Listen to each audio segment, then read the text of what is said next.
कहा जाता है कि दुनिया में कुछ ऐसी भी जगह है जहाँ पर कि इंसान का जाना मना होता है और कैसे भी करके चले भी जाते हैं ना तो वहाँ से आने के बाद में वो पहले जैसा नहीं रहते हैं। आज की कहानी 5 टूरिस्ट दोस्तों का है जो कि एक रहस्यमय पहाड़ी में घूमने के लिए गए हुए थे, लेकिन उन लोगों को पता नहीं था कि उस घाटी पर पिछले 70 सालों से जो कोई भी जाता है ना और वहाँ रात गुजारता है वो लौट कर वापस आता ही नहीं है, वहीं पर रह जाता है। तो चलिए कहानी की ओर बढ़ते हैं। दिल्ली में रहने वाले 5 दोस्त थे, राहुल, अमन, विशाल, करण और नेहा। पांचों सिर्फ दोस्त ही नहीं थे, वो एक ट्रेवलर मशहूर ब्लॉगर भी थे। उनका यूट्यूब चैनल रहस्यमय सफर पूरे भारत में तेजी से लोकप्रिय हो रहा था। वे अक्सर ऐसी जगह पे जाया करते थे जहाँ पर लोग जाने से बहुत ज्यादा डरते थे, जैसे कि पुराने किले, सुनसान जगह, रहस्यमय बंगला और भूतिया हवेली। उनका वीडियो लाखों लोग देखा करते थे, लेकिन उन लोगों को हमेशा एक ऐसी जगह की तलाश थी जिसके बारे में दुनिया बहुत कम ही जानती हो। एक रात लगभग 11 बज रहे थे और राहुल ने अपना अगला ट्रिप का प्लानिंग बना रहा था कि कहाँ जाना है कहाँ पे नहीं।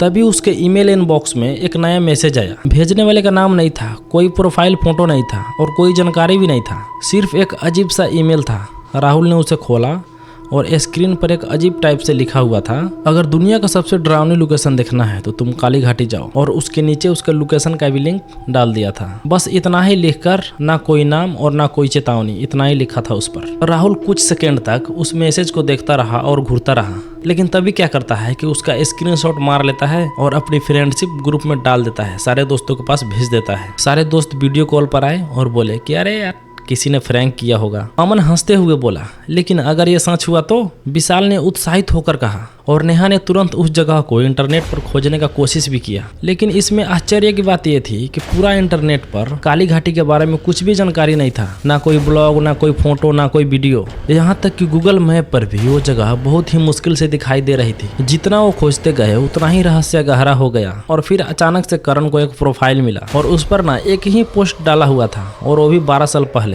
उस प्रोफाइल पर लिखा हुआ था कि अगर कभी भी आपको काली घाटी जाने का मौका मिले ना तो जाना, लेकिन याद रखना सूरज ढलने से पहले वहां से लौट जाना। उसके बाद पोस्ट करने वाले व्यक्ति का अकाउंट हमेशा के लिए बंद हो गया था। ये पढ़कर सब कोई एकदम चुप हो गए और कमरे में एकदम सन्नाटा ही छा गया। लेकिन डर से ज्यादा उन लोगों को खुशी थी। यही चीज तो वो खोज रहे थे और आखिर वो मिल ही गया जिसको वो तलाश कर रहे थे। एक ऐसी जगह जिसके बारे में कोई नहीं जानता, और उसी को ये लोग क्या सोचते थे कि दुनिया में लाया जाए ब्लॉग के माध्यम से। आखिर राहुल ने बोला कि दोस्तों, अगर यह जगह सच में मौजूद है तो हमारा सबसे अच्छा कंटेंट यही होगा, और सारे दोस्त राजी भी हो गए जाने के लिए। अगले ही दिन यात्रा की तैयारी शुरू भी हो गई। कैमरे, ड्रोन, टॉर्च, बैटरिया, सैटेलाइट फोन और जरूरी सामान गाड़ी में रख दिया, और 2 दिन के बाद वो लोग उस लोकेशन पे निकल पड़े। उन्हें अंदाजा भी नहीं था कि जिस जगह पे वो लोग जा रहे हैं और वहां से लौट के आने वाले लोगों की संख्या उंगलियों पर भी गिना जा सकता है। और सबसे भयानक बात यह है कि उनमें से किसी ने भी अपनी पूरी कहानी नहीं बताई थी,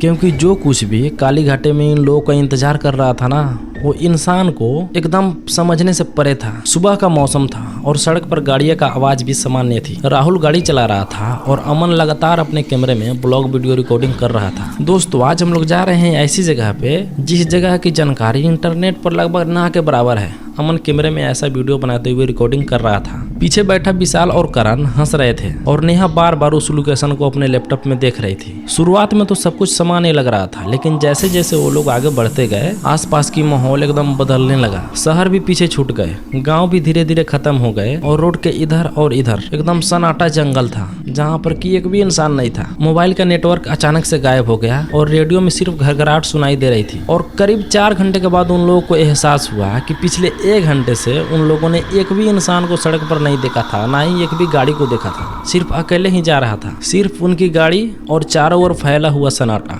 शाम होते होते वो लोग पहाड़ के बीच पहुंच गए। आसमान में अचानक से काले बादल जमा होने लगे, हवा एकदम से ठंडी होने लगी। इतनी ठंडी हो गई कि जून के महीने में सभी को जैकेट पहनना पड़ा। नेहा ने जीपीएस में देखा ना तो स्क्रीन बार बार चमक रहा था। लोकेशन कभी आगे दिख रहा था, कभी पीछे दिख रहा था। वह बहुत ही ज्यादा परेशान होकर पूछ रहा है कि क्या जीपीएस खराब हो गया क्या, शायद यहाँ पर सिग्नल नहीं आ रहा। राहुल ने जवाब दिया, लेकिन तभी अचानक से स्क्रीन काले हो गए और फिर कुछ देर के बाद में स्क्रीन अपने आप चालू भी हो गया। इस बार स्क्रीन पर सिर्फ एक ही लाइन दिखाई दिया और उस पर लिखा हुआ था कि वापस लौट जाओ। और गाड़ी के अंदर एकदम अचानक से सन्नाटा हो गया और विशाल ने पूछा कि ये किसने लिखा। नेहा ने तुरंत स्क्रीन को छुआ, तभी अचानक से कुछ सेकंड बाद ही वो मैसेज अपने आप गायब हो गया। अब जीपीएस सामान्य दिख रहा था, सब कोई ने एक दूसरे को देखने लगा। और ये सब देखते हुए करण बोला कि अरे चल कोई बात नहीं, इस सिस्टम का कोई एयर होगा। और ये बोल भी रहा है, लेकिन उसको भी विश्वास नहीं था। वो ये सिर्फ दिलासा देने के लिए बोल रहा था सबको कि सब कोई डरेगा नहीं। तभी दूर सड़क के किनारे एक आदमी का परछाई दिखाई दिया।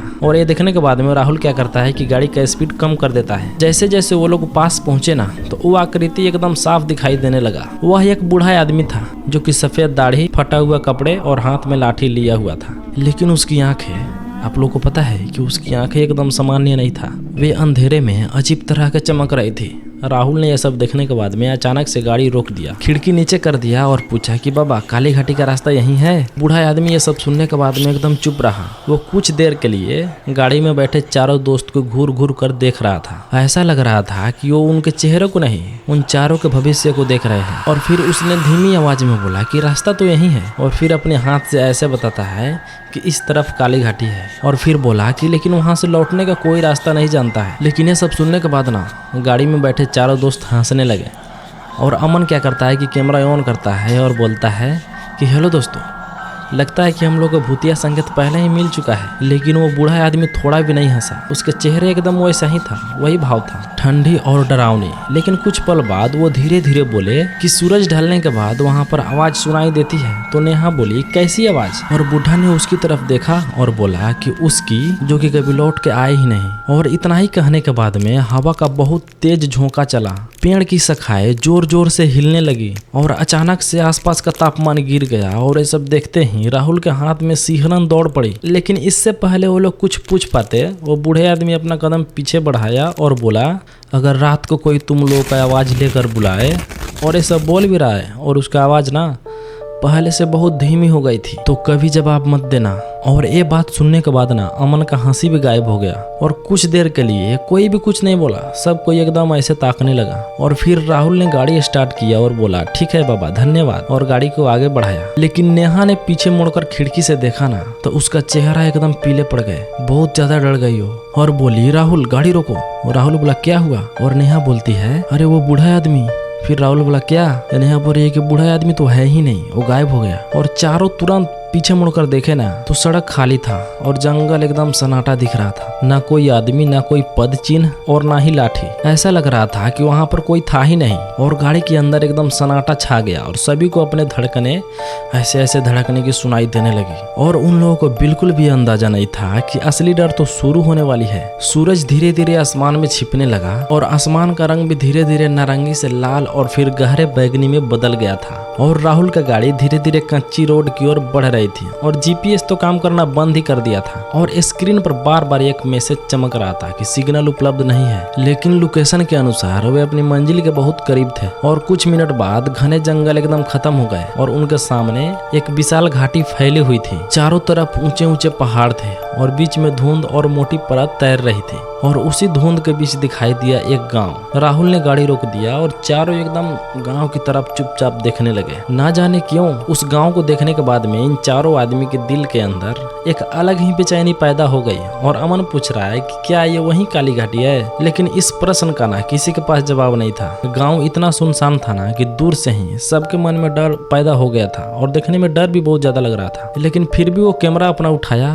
और नीचे की तरफ बढ़ गए और ठंडी हवा उसके चेहरे पर टकराई। हवा में मिट्टी और नमी की एक अजीब गंध थी, जैसे कि वर्षों से यहाँ पर कोई इंसान आया ही नहीं हो। वे धीरे धीरे गांव की ओर बढ़ते गए। जैसे ही करीब जाते गए ना, उन लोगों की बेचैनी और ज्यादा बढ़ने लगी। वहाँ पर सैकड़ों घर थे, कुछ मिट्टी के बने हुए थे तो कुछ पत्थर के बने हुए थे। और कई घरों की तो छत टूटी हुई थी, तो कितने का खिड़कियां हवा के साथ साथ ऐसे ऐसे हिल रही थी। और चर चर चर चर ऐसी अजीब टाइप का आवाज खिड़की से आ रहा था। लेकिन सबसे डरावनी बात यह थी कि वहाँ पर जीवन का कोई निशाना भी नहीं था। ना कोई इंसान, ना कोई पशु, ना कोई पक्षी, यहाँ तक कि वहाँ पर कुत्ता भी नहीं था। और इतना बड़ा गांव था, वो पूरी तरह खाली था। नेहा ने कैमरा ऑन किया और नेहा बोली कि दोस्तों हम इस समय काली घाटी के पास मौजूद हैं। नेहा ने कैमरा चारों तरफ घुमाया और बोली कि यह भारत का सबसे रहस्यमय और सबसे डरावनी गांव है। यहाँ पर तो सैकड़ों घर है, लेकिन एक भी इंसान, एक भी जानवर, एक भी पशु कुछ भी दिखाई नहीं दे रहा है। और अमन भी ड्रोन उड़ाने की तैयारी करने लगा। ड्रोन को आसमान में उड़ाने लगा और उसकी स्क्रीन पर पूरे गाँव का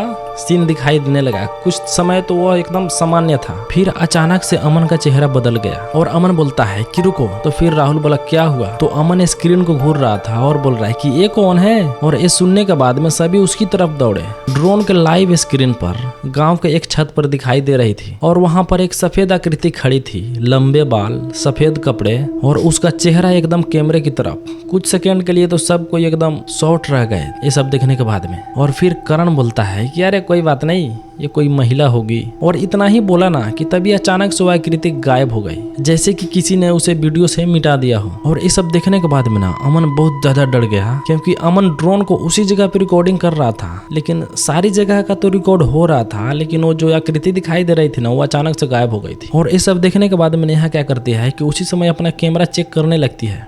वो अभी जितना फुटेज खींची थी ना, वीडियो बनाई थी, उसको बारीकी तरह से देखने लगी। और ये सब देखने के बाद में ना उसका चेहरा अचानक से पीला पड़ गया और उसकी आवाज कांपने लगी और बोलती है कि दोस्तों इसे तो देखो, वीडियो में नेहा गांव के बारे में बोल रही थी, सब कुछ सामान्य था, लेकिन उसके पीछे घर के दरवाजे पर कोई खड़ा था सफेद कपड़ा पहनकर। उसके लंबे बाल थे और वो धीरे धीरे कमरे की तरफ बढ़ रही थी। और विशाल घबरा कर बोला कि अरे ये कब आया? और सभी ने पीछे मुड़कर देखा तो वहाँ पर कोई नहीं था, घर का दरवाजा भी बंद था। और अब ना सभी के चेहरे पर एकदम डर साफ साफ दिखाई देने लगा। राहुल ने खुद को संभालते हुए बोला कि अरे लोकल आदमी होगा, लेकिन उसे उसके बात पर भी भरोसा नहीं था। सबको दिलासा देने के लिए ऐसा झूठ बोल रहा था वो, क्योंकि जिस दिशा में वो आकृति दिखाई दे रही थी ना वहां तक पहुंचने का कोई रास्ता ही नहीं था। और उसी समय गांव के बीच पुराने घंटा घर से आवाज आना शुरू हो गया, ठन ठन ऐसा करके। और ये सब सुनने के बाद में सभी उछल पड़े। आवाज इतना तेज था ना कि पूरा गांव एकदम गूंज रहा था। और फिर कुछ सेकंड के बाद फिर वही आवाज ठन ठन ऐसा करके दूसरी घंटी बाजी। और फिर नेहा फुसफुसा कर बोलती है कि ये कैसे हो सकता है, वहां तो कोई नहीं है। सभी ने घंटा घर की तरफ देखा, वहां बरसों से बंद और जर्जर दिखाई दे रहा था, लेकिन घंटी अपने आप बज रहा था। और तभी विशाल ने कांपते हुए इशारा किया, अरे वो देखो। और सभी ने विशाल के इशारे बताए हुए उंगली पर देखने लगा। वहां के सबसे आखिरी गली में धुंध के बीच कई परछाइयां खड़ा था, 1 2 3 10 20 या फिर उससे भी ज्यादा। ये परछाइयां बिल्कुल स्थिर खड़ी थी, मानो कि किसी चीज का इंतजार कर रही हो। राहुल ने कैमरा खोला और उसको जूम करने लगा कि क्या चीज है, उसको देखते हैं। लेकिन जैसे ही कैमरा उन पर फोकस हुआ ना तो सारी परछाइयां एक साथ ही धुंध में गायब हो गई। अब वहां पर कुछ नहीं था, एकदम खाली सड़क और चारों तरफ मौत से घिरा हुआ सन्नाटा। और उस क्षण पहली बार पांचों को एहसास हो गया कि शायद बूढ़ा आदमी सच ही बोल रहा था। और शायद काली घाटी सिर्फ सुनसान जगह नहीं थी, वहां पर कोई था जो उन्हें आते हुए देख लिया था और अब उनके जाने का इंतजार नहीं कर रहा था। यह सब देखने के बाद वो लोग पुराने गेस्ट हाउस में रुकने का फैसला किया। बिजली नहीं थी, लेकिन सब कोई मोमबत्तियां जलाए और सब कोई खाना खाने के बाद में सोने के लिए चले गए। और तभी नेहा का आँख खुल गई और उसे ऐसा लगा कि खिड़की के पास कोई खड़ा है। और तभी नेहा धीरे धीरे जाती है और पर्दा हटाती है और उसकी चीख निकल गई। उसने जो देखा ना, खिड़की के पास एक औरत खड़ी थी और उसकी चेहरा जली हुई थी और उसकी आंखें के सिर्फ काले गड्ढे थे। नेहा की चीख सुनकर सभी जाग गए और तभी सब कोई बाहर भागा। जाकर देखा ना तो वहाँ पर कोई नहीं था। जमीन पर केवल नंगे पैर के निशाने थे, जो कि अचानक से बीच रास्ते में ही खत्म हो गया, मानो कि अचानक से हवा में गायब हो गया हो। राहुल ने कहा, अरे छोड़ो, ये सब भ्रम होगा। लेकिन ये बात सिर्फ नेहा जानती थी। उसने जो देखी थी ना वो एकदम परफेक्ट सच था। और सब कोई सो गया। और जब सुबह हुआ ना तो वो लोग क्या करते हैं कि कैमरा का फुटेज चेक करते हैं। वो लोग कुछ ऐसा चीज देख लिया ना जिसको देखने के बाद में सारे के रोंगटे खड़ा हो गए। वीडियो में साफ साफ दिखाई दे रहा था कि रात के 2 बजे वहीं जली हुई औरत खिड़की के पास खड़ी थी और वो ना कैमरे की ओर देखकर मुस्कुरा रही थी। और इसमें सबसे डरावनी बात यह था कि उसकी मुस्कान एकदम इंसानी नहीं था। स्थानीय नक्शे में घाटी के अंदर एक पुराना जंगल दिख रहा था और उन सब ने वहां पर जाने का फैसला भी कर लिया। जंगल में जैसे ही वो लोग प्रवेश किया ना, वहाँ का वातावरण एकदम असामान्य हो गई। ठंडी बहुत ज्यादा बढ़ गई और पेड़ अचानक से असामान्य रूप में बढ़ने लगी। और तभी विशाल को जमीन पर एक पुरानी कब्र दिखाई दिया। उस पर साफ साफ लिखा था, जो यहाँ सोए हैं उसे कभी मत जगाना। और ये पढ़ने के बाद ना